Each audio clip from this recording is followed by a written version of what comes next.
We just teed it up for you guys. Libby Sobic, CJ Szafir, Wisconsin Institute for Law and Liberty.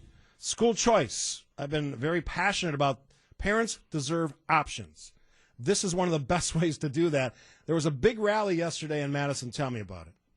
Yes, yesterday was the National School Choice Week rally at the state capitol. Over 800 students from schools all over the state joined families and lawmakers, and of course, Vice President Pence and Secretary Betsy DeVos. First time a sitting president has visited the Capitol, by the way. That was cool. It was amazing. It was so inspiring to be in the Capitol with all of these kids. Several of them performed, but what's really magical was just their passion for their school and how much school choice has changed their lives. And the reason this is relevant is there's an attack on school choice, including a bill that a couple legislators proposed yesterday. Yeah, let's just appreciate for a second that you had the Vice President of the United States come to Wisconsin in the state capitol. And if your listeners heard the speech, and if not, I implore you to go find it. I think it's on Wiz Politics, or Wisconsin Eye. But you can hear the Vice President calling out schools like Cristo Rey, which is a really good private school in the Milwaukee Parental Choice Program that has an incredibly high graduation rate and gives students mentorships all throughout the community in Milwaukee. He cited studies about how children that are in the Milwaukee Parental Choice program perform higher on academics. And, but at the end of the day, to me, it was a very great event, a lot of enthusiasm. It was a little bit of a damper at the end to have a press conference held by certain Democrats like State Representative Jonathan Brostoff and State Senator Chris Larson, introducing a bill that would have effectively phased out the Milwaukee Parental Choice program, which gives students access to a voucher to attend a private school. And I mentioned that before the news. What is the principal opposition from that side of the aisle to school choice? If you can sum it up in a little burst. Sure. I think their principal opposition is they just believe that the voucher programs take money away from the traditional public schools, and they are really supported by special interests. And so anything that's seen as taking money away from the public schools is a problem, which, of course, we know isn't true. Yeah, there's no facts behind that claim. Correct. And they made outrageous statements yesterday, like the voucher programs are a failed experiment, when not only has Wisconsin had the program for the last 30 years, and as CJ just said, we have incredible results, but we see similar results from states all across the country. I think their biggest talking point, their talking point was just ridiculous, using stuff like corporate welfare, like low-income children are corporate welfare. That was offensive on a number of levels. But their biggest talking point is, look, vouchers are a drain on public education.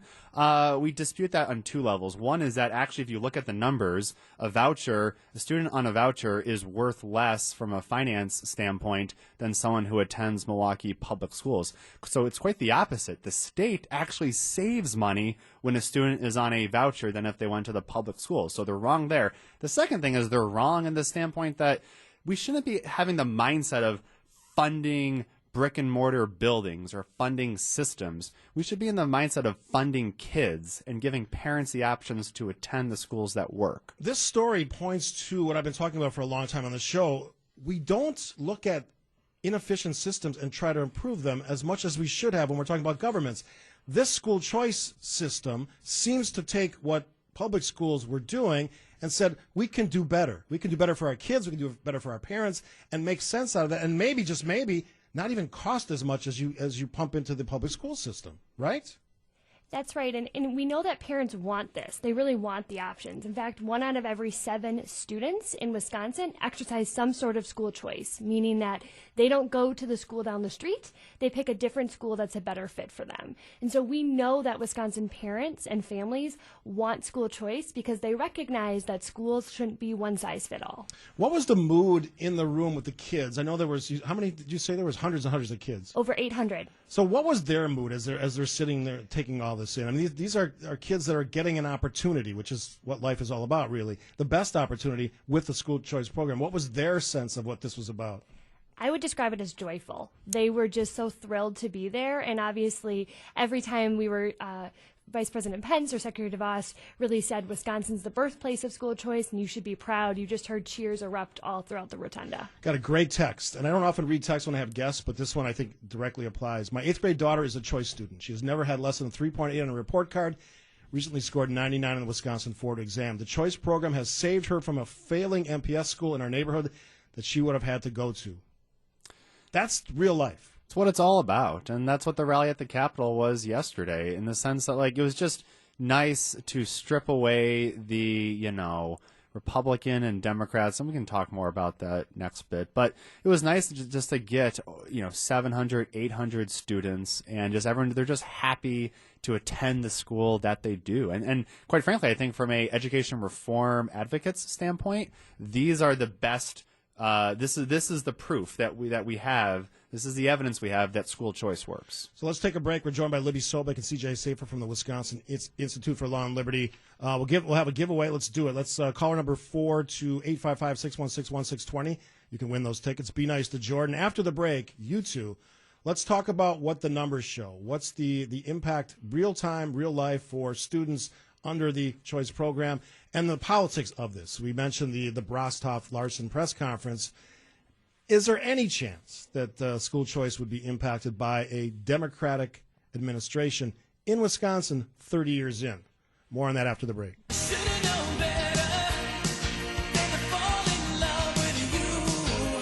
10:44 on this Wednesday edition. Little Richard Marx. Congrats to David from Milwaukee. Libby, do you understand who Richard Marx is now? I do, thanks.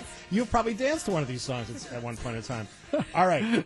Let's get to back to the school choice conversation. Libby Sobic and CJ Szafir joining me in studio. This was an actual tweet from Lieutenant Governor Mandela Barnes. Now, he's got an official account and a non-official. I don't know which one it was, but in this case, this is what he said. In this case, this hasn't been mentioned. The rally in the Capitol today was the most interaction many of those adults will ever have with black and brown children. All right, just my take.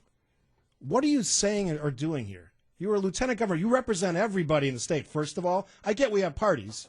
You represent every person, every parent, every kid. And to trivialize what happened yesterday in Madison is just, to me, shocking and stunning and completely inappropriate. It's offensive. It's offensive on a number of levels, and he should really take that tweet down. I suspect he won't.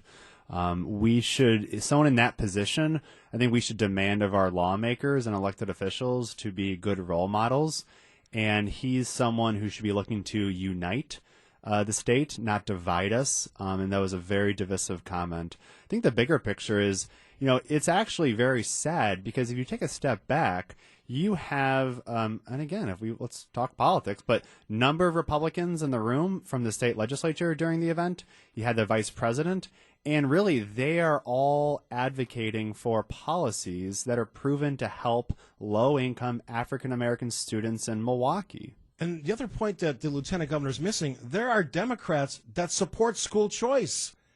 That's not news. That's not breaking news. That's the reality of life in Wisconsin, a program that has worked for 30 years and could be better if we allowed it to. And one of the things that the vice president proposed yesterday was some additional funding for that. And talk about that, Libby.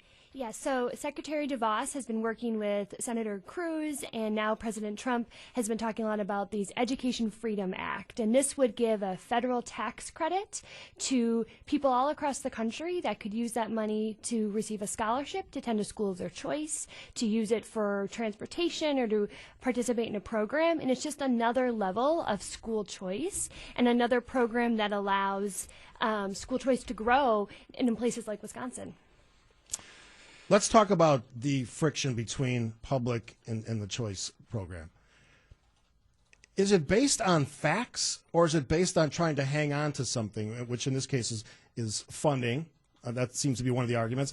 The union mentality, and full disclosure, my wife is a union teacher. She teaches at a high school. She's part of that environment. She also uses her common sense and understands that there are times when programs like this can benefit. Are we being too political in a process that really deserves more than that? I guess that's the point I'm trying to make. Yeah, let's take a step back for a second. So I think from our standpoint, I think there are people, again, like the lieutenant governor, that want to divide us. But I think, here's where Libby and I are in the school choice movement. We think parents need to have access to options, and we think parents are the best decision makers for their family. And in Wisconsin, we have an open enrollment program which allows parents to attend public schools other than the one where they're zoned to go to in their neighborhood. And we have over 60,000 kids that choose their own public school. We think that that's a good thing. We have nothing against public schools. Wisconsin also has a school voucher program, which we've talked about in Milwaukee, in Racine, and a limited one all throughout the state of Wisconsin. We also have public charter schools, very vibrant here in Milwaukee. And all told, by our calculation, 1 out of every 7 students uses some form of school choice to attend a school other than where they're zoned. 1 out of every 7 Wisconsin students? Wisconsin students. Okay. So a lot of this is about hyperbole and rhetoric. We just think that parents are the best decision makers. So, yeah, it is too political. And I think when you get right down to it, as the poll numbers show, these are issues that are popular by a majority of Wisconsinites and a lot of Democrats. We got about a minute left. Where do we think the storyline goes in the next year? We see the push by some Democrats. We see the comments of Lieutenant Governor Mandela Barnes. Where do we see the story going in the next year, politically speaking? As the parties have gone more polarized, most especially the Democratic Party, you're looking at a party that is really captured by the unions. The unions are very powerful in the Democratic Party, and unions very much want to stop school choice. National level, look at the 2020 Democratic candidates. They want to end school choice, end a lot of charter schools from Washington, D.C., and second is just look at Governor Evers' last budget, which would have gutted the school choice program. So I think education reformers and those that care about their schools need to have their voices heard now more than ever. Libby Sobic, CJ Szafir, thanks for the great conversation on school choice, and happy School Choice Week. Happy School Choice. Thank you for having us.